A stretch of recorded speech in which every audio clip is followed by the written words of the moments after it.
কোথায় গেল সেই ঈমান আল্লাহুম্মা সাল্লি আলা সাইয়্যিদিনা মাওলানা মুহাম্মদ ওয়া আলা আলি সাইয়্যিদিনা শাফিঈনা মুহাম্মদ আল্লাহুম্মা সাল্লি আলা সাইয়্যিদিনা মাওলানা মুহাম্মদ ওয়া আলা আলি সাইয়্যিদিনা শাফিঈনা মুহাম্মদ গুনাহ ছাড়ো তওবা করো ভয় করো মরণের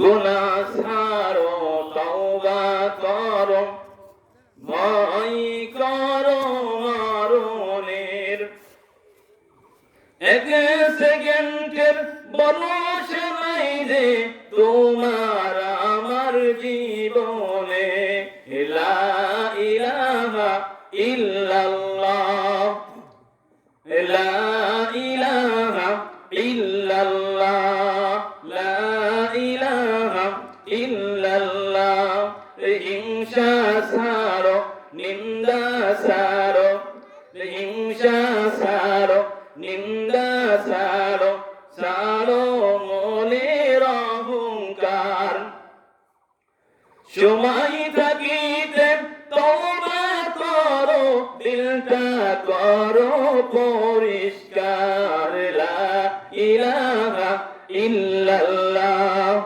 লা ইলাহা ইল্লাল্লাহ লা ইলাহা ইল্লাল্লাহ লা ইলাহা ইল্লাল্লাহ মুহাম্মাদুর রাসূলুল্লাহ সাল্লাল্লাহু আলাইহি ওয়াসাল্লাম। আলহামদুলিল্লাহ, সমস্ত প্রশংসা জ্ঞাপন করছি সেই মহান আল্লাহ তাআলার দরবারে যে রব্বুল আলামিন পরবর্তীকার আলম আমাদেরকে যাচাই করে বাছাই করে শ্রেষ্ঠ মর্যাদার অধিকারী করে যে রব্বুল আলামিন গোটা একটি মাস ধরে সিয়াম সাধনার মাধ্যমে আমাদেরকে মহান আল্লাহ রব্বুল আলামিনের হুকুম পালন করার তৌফিক দান করেছেন। এই জন্য আমরা দিল থেকে মহান আল্লাহ রব্বুল আলামিনের শুকরিয়া আদায় করছি, জোরে জোরে বলে আলহামদুলিল্লাহ। সম্মানিত হাজিরিন, আমি আল্লাহ রব্বুল আলামিনের পবিত্র কালাম সূরাতুল ফুরকান থেকে তেলাওয়াত করেছি। আল্লাহ রব্বুল আলামিন তৌফিক দান করলেন, আয়াতের দিকে অগ্রসর হওয়ার জন্য চেষ্টা করব। আমা তৌফিক ইল্লা বিল্লাহ। সূরাতুল ফুরকান 25 নম্বর সূরা। সূরাটিতে 4টি রুকু রয়েছে, 77টি আয়াত রয়েছে। সূরাটি মক্কায় অবতীর্ণ হয়। সর্বপ্রথম আমাদের জানতে হবে এই সূরা সম্পর্কে কোন সম্পর্কে নাযিল করা হয়েছে, কোন সম্পর্কে অবতীর্ণ করা হয়েছে, সর্বপ্রথম আমাদের জানতে হবে। আমি যে আয়াত তেলাওয়াত করেছি, আয়াত নম্বর 27 এবং 28 নম্বর আয়াত, আল্লাহ রাব্বুল আলামিন এখানে স্পষ্ট ভাষায় বর্ণনা করেছেন যে জালিম ব্যক্তি সেদিন নিজ হস্তদায় ধ্বংসন করিতে পারবে। হাই, আমি যদি রাসূলের সঙ্গে সৎপথ অবলম্বন করতাম। ওয়ায়াউমা ইয়াউদ্দু যালিমু আলা ইয়াদাইহি ইয়াকুলু ইয়া লাইতানি ইত্তাখাযা মা'আর রাসূল সাবিরা। আমি যদি রাসূলের পথ অবলম্বন করতাম,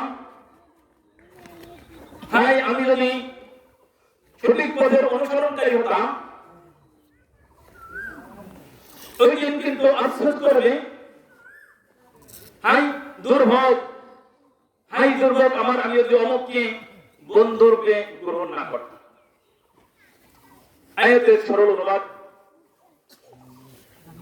আয়াতটি কেন নাযিল হলো বলতে হবে। শানে নাযিলের কারণ হচ্ছে মক্কার একজন কাফির ছিল, নাম ছিল উকবা ইবনে আবি মুইত। মক্কার একজন কাফির ছিল, প্রখ্যাত কাফির ছিল, নাম ছিল হলো কি উকবা ইবনে আবি মুইত। মক্কার একজন দামি লোক ছিলেন। সে ব্যক্তি মানুষদেরকে দাওয়াত দিয়ে খাওয়াতো, অনেক ধনীদেরকে দাওয়াত দিল। তিনি লক্ষ্য করলেন যে সকল মানুষ তো আসলো, কিন্তু এই জমানার শ্রেষ্ঠতম ব্যক্তি বিশ্ব নবী নবী মুহাম্মদ সাল্লাল্লাহু আলাইহি ওয়াসাল্লামকে তো আমাদের বাড়িতে আনতে পারলাম না, আমি দাওয়াত দিয়ে খাওয়াতে ইচ্ছা করছি। যখন ইচ্ছা পোষণ করলো, সম্মানিত হাজির,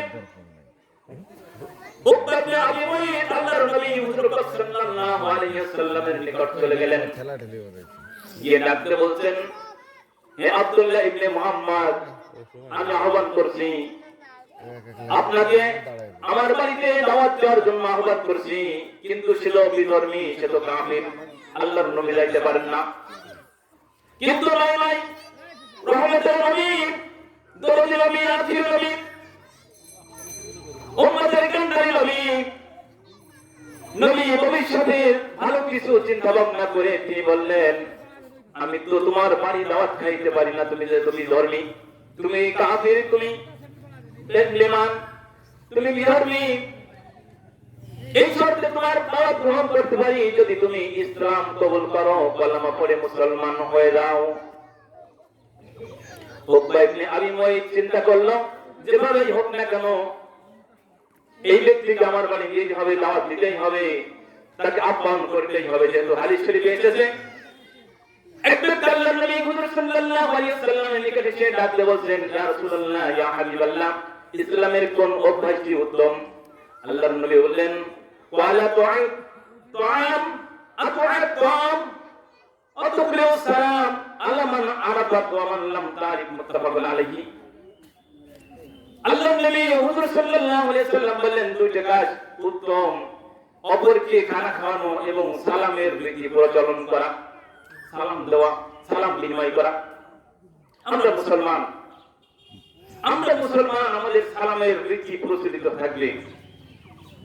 সম্মানিত হাজিরিন, উকবা ইবনে আবি মুইত তখন কি করলো? চিন্তা ভাবনা করলেন, অবশ্যই আমার বাড়িতে নিতেই হবে। তখন আল্লাহর নবী হুজুর সাল্লাল্লাহু আলাইহি ওয়াসাল্লামের হাতের সঙ্গে হাত মিলিয়ে কলমা পড়ে মুসলমান হয়ে গেল। কিন্তু এদিক দিয়ে সারা মক্কায় ছড়ে পড়ে গেল। মক্কার দামি ব্যক্তি উকবা ইবনে মুইত আল্লাহর নবী মুহাম্মদ সাল্লাল্লাহু আলাইহি ওয়াসাল্লামের সঙ্গে হাত মিলিয়ে মুসলমান হয়ে গেছে। অতএব তাদের দলে বিশাল একটা ক্ষতি হয়ে গেল। সঙ্গে সঙ্গে সাথীদের কারণে কি করলাম, তার বন্ধু আব্দুল্লাহ ইবনে উবাই, একটা মুনাফিক, এই মুনাফিক এসে বলল, উকবা, তুমি যে কাজ করলে কাজ সঠিক করো নাই। তুমি শুনেছি মুহাম্মদ সাল্লাল্লাহু আলাইহি ওয়াসাল্লামের সঙ্গে হাত মিলাই মুসলমান হয়ে গেছো, আজকে থেকে বন্ধুত্ব শেষ হয়ে গেল।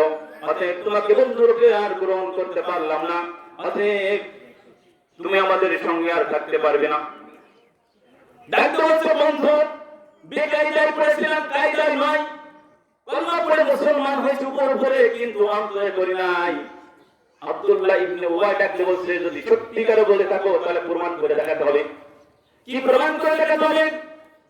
আমাদের সম্মুখে যাইবে যে কিভাবে কত খারাপ দেখেন, আমাদের সঙ্গে যে মুহাম্মদ সাল্লাল্লাহু আলাইহি ওয়াসাল্লামের মুখে ছু মারতে হবে, নাউযুবিল্লাহি মিন যালিক।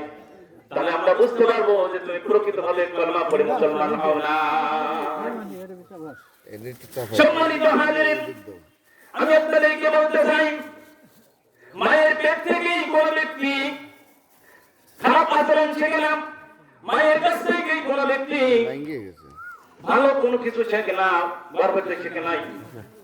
কিন্তু এগুলো ভালো মন্দ শিখেছে কিন্তু সাথীর কারণে, সঙ্গীর কারণে, বন্ধুর কারণে। একজন বন্ধুর কারণে তার জীবন বিপন্ন হয়ে যেতে পারে, তার জীবন বিপন্ন হয়ে যাইতে পারে, তার জীবন ধ্বংস হয়ে যাইতে পারে। আবার একজন বন্ধুর কারণে তার জীবন উন্নত পর্যায়ে চলে যেতে পারে। আজ বর্তমান সময়ে আমাদের বাজারে দেখা যাচ্ছে ইয়াবা চলছে, বাবা চলছে, গাঁজা চলছে, পেন্সিলের চলছে। এগুলো কিন্তু বন্ধুত্বের কারণে হয়েছে, এগুলো কিন্তু ফেসবুকের কারণে হয়েছে, এগুলো কিন্তু ইউটিউবের কারণে হয়েছে, এগুলো কিন্তু চ্যানেলের কারণে হয়েছে। এমনি ভাবে কিন্তু সেখানে নাই বন্ধুত্বের কারণে। বন্ধু কিন্তু শেয়ারিং দিয়ে মিলেছে, পরে দেখা গেছে তার ব্রেন কিন্তু ধুলাই দেওয়া হয়ে গেছে। সম্মানিত হাজিরিন, উকবা বিন আবু মুয়াইত কি করল? বন্ধুর হিসেবে চলে গেল যে মুহাম্মদ সাল্লাল্লাহু আলাইহি ওয়াসাল্লামের কাছে যখন সম্মুখে যে যখন থু মারলো, মারার সঙ্গে সঙ্গে আয়াত নাজিল হয়ে গেল, সূরা ফুরকানের আয়াত নাজিল হয়ে গেল। আল্লাহ রাব্বুল আলামিন বাধ্যস্ত করতে পারলেন না। ভাগ্য কত ভালো ছিল আর সেই ব্যক্তির ভাগ্য কত খারাপ হয়ে গেল। আমি আপনাদেরকে বলতে চাই, আমরা মুসলমান, মুসলমান হিসেবে বসবাস করতে হবে, জীবন যাপন করতে হবে, আল্লাহর রাসূলের অনুসরণ অনুকরণ করতে হবে। আল্লাহর নবী বলেছেন, লা ইউমিনু আহাদুকুম হাত্তা আকুনা হাব্বা ইলাইহি মিন ওয়ালিদিহি ওয়া ওয়ালাদিহি ওয়ান নাসি আজমাইন।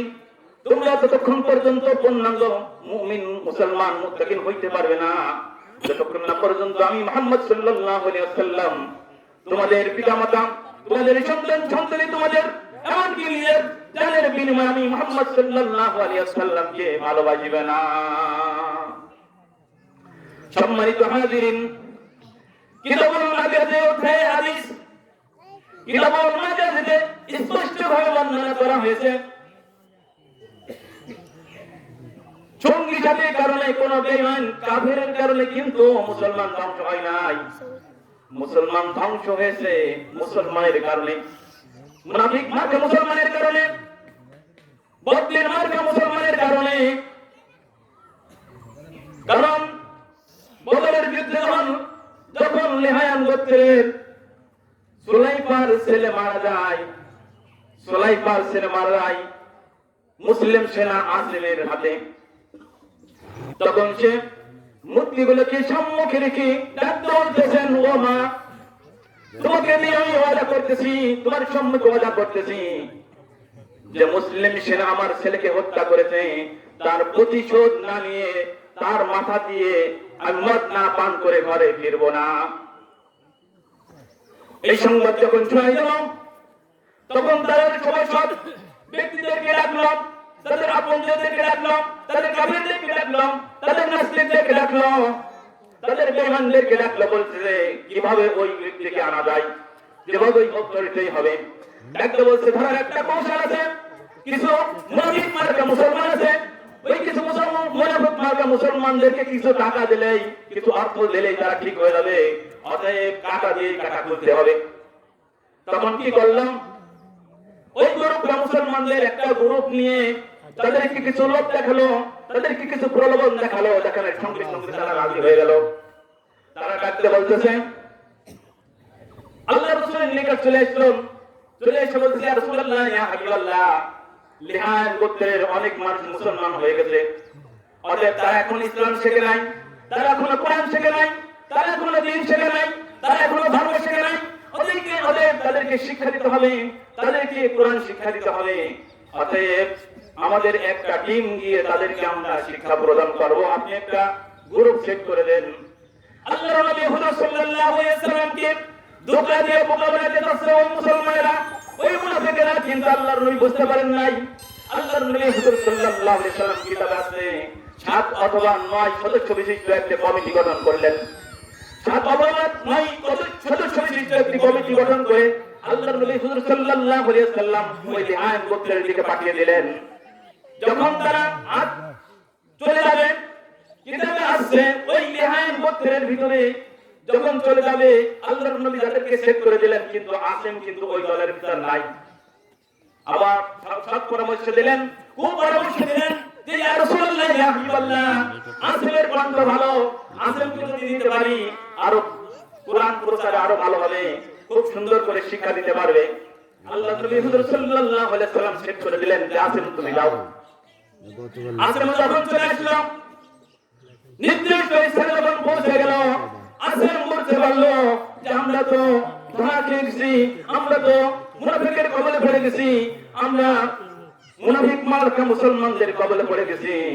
তখন সঙ্গে সঙ্গে আসিম সাথীদেরকে বলল তোমরা প্রস্তুতি গ্রহণ করো, তোমরা পাহাড়ের উপর উঠে যাও, অতএব আমাদের মৃত্যু অনিবার্য আমরা বুঝতে পেরেছি, অতএব আমাদের নিজস্ব লোকেরাই কিন্তু আমাদেরকে ধ্বংসের পথে এগিয়ে দিয়েছে। সম্মানিত হাজিরিন, যায়েদ বিন হাসানা শহীদ হয়ে গেল। সঙ্গে সঙ্গে যখন তীর মারা শুরু করলো, যায়েদ বিন হাসানা সঙ্গে সঙ্গে শহীদ হয়ে গেল। আসিম তখন পাহাড়ের উপরে উঠে গেল, তীর মারতেছে, তীর মারতে মারতে মারতে মারতে এমন অবস্থা হয়ে গেছে, যখন তীর মারা যখন শুরু করলো, আসিমের কয়েকটা তীর লাগার পরে আসিম বুঝতে পারলো যে আমি বিদায় গ্রহণ করছি। আসিম সিজদায় পড়ে গেল, রব্বুল আলামিনকে ডাক দেওয়া, রব্বুল আলামিন আমি তো বিদায় নিচ্ছি, বিদায়ের সময় ঘনিয়ে আসছে, শাহাদাত বরণ করছি, শাহাদাতের সময় ঘনিয়ে আসছে, আমি শাহাদাতের ঘ্রাণ পাচ্ছি। বিদায়ের মুহূর্তে ফরিয়াদ জানাই রব্বুল আলামিন আমার বিদায়ের সালাম খানি বিশ্ব নবী আখিরুল নবী নবী মুহাম্মদুর রাসূলুল্লাহ সাল্লাল্লাহু আলাইহি ওয়াসাল্লামের নিকট পৌঁছায় দিও। দ্বিতীয়বার আবার ফরিয়াদ করে রব্বুল আলামিন সুলাইমা নিয়োগ করেছে, সুলাইমা মন্তব্য করেছে আমার মাথার মগজ দিয়ে সে মদ পান করবে, আমার মাথার মগজ দিয়ে যেন বেঈমান নাস্তিক যেন আমাকে স্পর্শ করতে পারে না। যখন আসিম বিদায় নিল, শাহাদাত বরণ করলেন, সঙ্গে সঙ্গে জিবরাইল সালাম আল্লাহর নবী হুজুর সাল্লাল্লাহু আলাইহি ওয়াসাল্লামের নিকট হাজির হয়ে গেলেন। ডাকতে বলছেন ইয়া রাসূলুল্লাহ ইয়া হাবিবাল্লাহ আপনার আসিম বিদায় গ্রহণ করেছে। সব ঘটনা জিবরাইল সালাম আল্লাহর নবীকে বলে বললেন। আল্লাহর নবী সিজদায় পড়ে গেলেন, এত কান্না করেছেন মহিদিন, ইতিমধ্যে বলেন আল্লাহর নবী এত কান্না কাঁদেননি। আল্লাহর নবী জীবনের জীবন দেখায় 2 দিন বেশি কেঁদেছিলেন। একদিন হচ্ছে মা খাদিজাতুল কুবরা রাদিয়াল্লাহু তাআলা আনহা যখন পৃথিবী থেকে বিদায় গ্রহণ করলেন, ওই দিন এত কান্না কেঁদেছিলেন। আর দ্বিতীয়ত তার একনিষ্ঠ সাহাবী, কাছের সাহাবী, প্রকৃত সাহাবী আসিম যখন বিদায় গ্রহণ করলেন, সঙ্গে সঙ্গে এই সংবাদ শুনে আল্লাহর নবী অজর ধরে কান্নাকাটি শুরু করলেন। আল্লাহর নবী হুজুর সাল্লাল্লাহু আলাইহি ওয়াসাল্লাম দোয়া করলেন। এরপর দেখা গেল যখন তারা ইন্তেকাল করলো, শহীদ হলো, শাহাদাত বরণ করলেন, তখন সুলাইমা বলতেছে কই আমার সেই শত্রু কই? তো বলছে মারি পীর দিয়েছি। তাকে বলল, সাথে বলল তার মারা হয়েছে। সঙ্গে সঙ্গে না মারলে হবে না, তার মাথা নিয়ে আসো, আমি মাথা দিয়ে কি করবো, মদ পান করবো। সঙ্গে সঙ্গে আবার চলে গেল পাহাড়ের উপরে। পাহাড়ের উপরে গিয়ে দেখে বড় বড় ভীমরোল, অর্থাৎ তার 4 পায়ে দিয়ে ঘিরে এসছে। অতএব ভীমরোলের অবস্থা দেখে তারা ফিরে চলে আসলো পায়ে, যে কাছে যাওয়া যাবে না। যখন ফিরে চলে আসলো, আসার পরে বলছে কই আনো নাই কেন? বলছে ভীমরোলের কারণে আমরা যাইতে পারি নাই। বলছে তা হবে না, অতএব আনতেই হবে। দ্বিতীয়বার যে দেখে যে পাহাড়ি ফল বন্যায় ওই মাথার ছায় চলে গেছে, তার কোনো নিদর্শন নাই, তার কোনো চিহ্ন নাই। আল্লাহ রাব্বুল আলামিন তো এইভাবেই করে শাহাদাত বরণ যারা করে, যারা শহীদ হয়, যারা আল্লাহর রাস্তায় জীবন দেয়, আল্লাহ রাব্বুল আলামিন তাদেরকে এইভাবেই সাহায্য করেন। এই জন্য আল্লাহ রাব্বুল আলামিন বলেন ওয়ালা তাকুলু লিমান ইউকতালু ফি সাবিলিল্লাহি আমওয়াত বাল আহইয়াউ ওয়ালাকিন লা তাশউরুন। যারা আল্লাহর রাস্তায় জীবন দেয় তারা মৃত্যু নয়, বরং তারা জীবিত, বরং ওরা বোঝে না। সম্মানিত হাজিরিন, আমি আপনাদেরকে বলতে চাই, এইরকম মুনাফিক মার্কা মুসলমান নবীর জামানাও ছিল, বর্তমানেও আছে, ভবিষ্যতেও থাকবে। কিন্তু আল্লাহর নবী হুজুর সাল্লাল্লাহু আলাইহি ওয়াসাল্লাম বলেন এমন একটি জামানায় তোমাদের মধ্যে আসবে, যে জামানায় হাতের উপর আগুন রাখা সম্ভব হবে, কিন্তু ঈমান রক্ষা করা কঠিন হয়ে পড়বে। একটি মাস আমাদের নিকট থেকে বিদায় নিয়ে চলে গেল। মর্যাদাপূর্ণ মাস। আল্লাহ রাব্বুল আলামিন বলেন শাহরু রমাদান আল্লাযী উনজিলা ফীহিল কুরআন হুদাল লিন-নাস ওয়া বায়িনাতুল মিনাল হুদা। যে মাস বরকতময় মাস, মর্যাদাপূর্ণ মাস, যে মাসে যে ব্যক্তি সুন্দর করে ইবাদত করতে পেরেছে, সিয়াম পালন করতে পেরেছে, নামাজ আদায় করতে পেরেছে, তার জন্য সৌভাগ্য।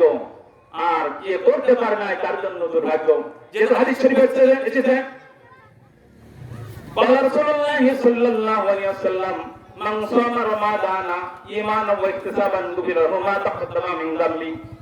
যে ব্যক্তি আল্লাহ রাব্বুল আলামিনের রাজি খুশির উদ্দেশ্য নিয়ে ঈমানের সঙ্গে যে ব্যক্তি মাহে রমজানে সিয়াম পালন করবে, আল্লাহ রাব্বুল আলামিন তার পিছনের সমস্ত গুনাহকে maaf করে দেন। বলেন সুবহানাল্লাহ। অন্য হাদিসে এসেছে মান ক্বামা রমাদানা ঈমানান ওয়া ইহতিসাবান গুফিরা লাহু মা তাকদ্দামা মিন যামবি। একদিকে সিয়াম পালন, অপরদিকে কিয়াম পালন। তারাই যে ব্যক্তি নামাজ আদায় করছে, দিনের বেলায় রোজা রেখেছে, রাতের বেলায় তারাবি নামাজ আদায় করেছে, আল্লাহ রাব্বুল আলামিন তার পিছনের সমস্ত গুনাহকে maaf করে দেন।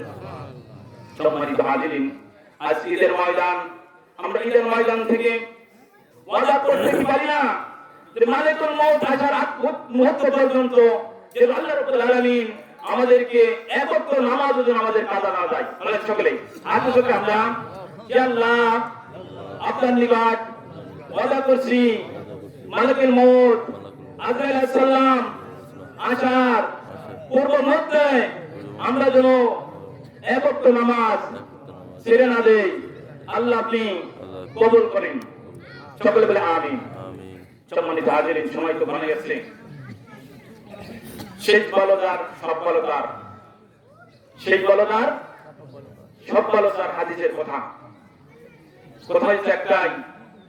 কত মানুষ গত বছর দেখেছিলাম, এই বছর আসতে আসতে তারা আমাদের নিকট থেকে বিদায় নিয়ে চলে গেছেন। আমি আপনি কি সামনে রমজান পর্যন্ত যাইতে পারি কি পারি না, এটা কি আমার আপনার জানা আছে? কোন রকম জানালে এক সেকেন্ডের বিশ্বাস নাই। ভারতের এক নায়িকা গান গাইতে গেছে, এক সেকেন্ডের বিশ্বাস নাই, গান গাইতে গেছে দাগায় শেষ হয়ে গেল। সে কি জানে? সেও জানতো না আমি বিদায় নিচ্ছি। আমি আপনি সকলে চলে যাবো। দেখতে হবে আমি কি নিয়ে আসছি, কি নিয়ে যাচ্ছি, আর কি করছি। এই ময়দানে অনেক মানুষের জানাজা হয়েছে, এই ময়দানে অনেক মানুষের জানাজা হয়েছে, হয়েছে না? হয়েছে। যাই হোক, আল্লাহ রাব্বুল আলামিন পবিত্র স্থানে আমাদেরকে যেন কবুল করে নেন। সকলে আমিন। যারা ইতিকাফ করেছেন তাদের জন্য শুভ সংবাদ, যারা ইতিকাফ করেছেন তাদের জন্য শুভ সংবাদ।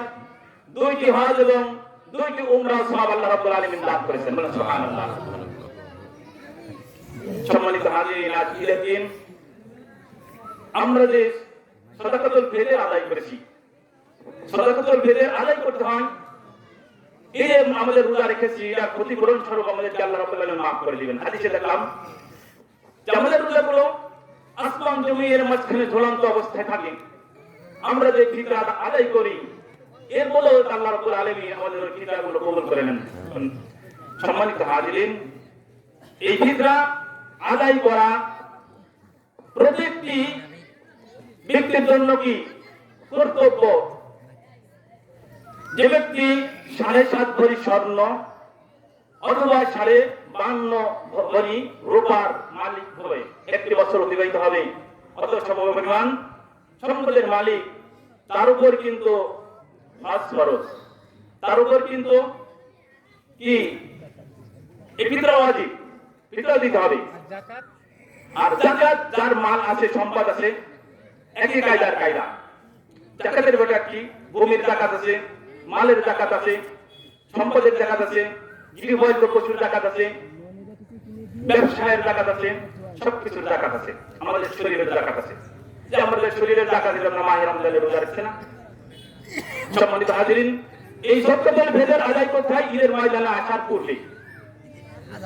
ঈদের ময়দানে আসার পূর্বে আদায় করতে হয়। যদি কোনো ব্যক্তি পরে আদায় করে সেটাও হবে, কিন্তু আগে আদায় করলে মঞ্জুরকৃত সওয়াব পাওয়া যায়। আর পরে আদায় করলে ঈদের ময়দান থেকে বাড়ি গিয়ে যদি আদায় করি তাহলে সাধারণ সদকা পাওয়া যায়। আল্লাহ রাব্বুল আলামিন আমাদের সবাইকে কবুল করে নেন, সকলে আমিন। এখন আমাদের